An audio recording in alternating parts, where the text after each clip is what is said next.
এবার বাসেও হবে digital payment. QR কোডে স্ক্যান করে সহজেই মেটানো যাবে ভাড়া। কোন কোন বাসে চালু হলো নয়া এই সুবিধা? দেরি না করে জেনে নিন। আজকাল খুচরোর সমস্যা একটা বড় সড় বিষয় হয়ে দাঁড়িয়েছে।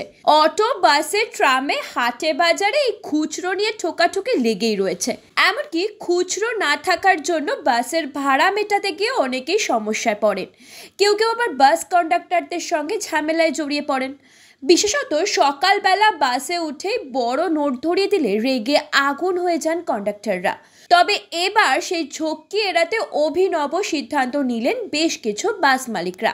জানা গেছে হাওড়া বি গার্ডেন বারাসাত রুটের বাসে ইতিমধ্যেই চালু করা হয়েছে ডিজিটাল পেমেন্ট সিস্টেম, যার ফলে যাত্রীরা কিউআর কোড স্ক্যান করে সহজেই বাসের ভাড়া পরিশোধ করতে পারবেন।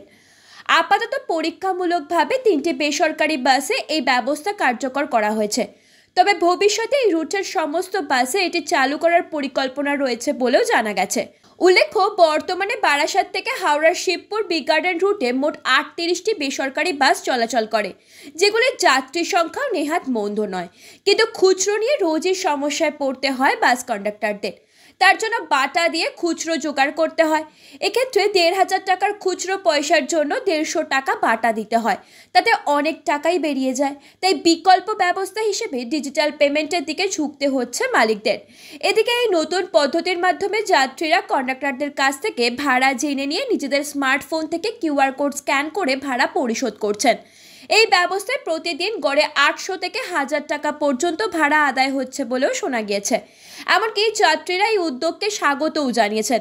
তাদের মতে, যখন চায়ের দোকানের ডিজিটাল পেমেন্ট সম্ভব, তখন বাসেও এই সুবিধা থাকাটা খুবই সুবিধাজনক। খুচরো নিয়ে আর কোনো অসুবিধা হচ্ছে না। পাশাপাশি আগামী দিনে সব বাসেই এই সুবিধা চালু হোক, সেই আশাই করছেন যাত্রীরা। Bureau report, talk to time.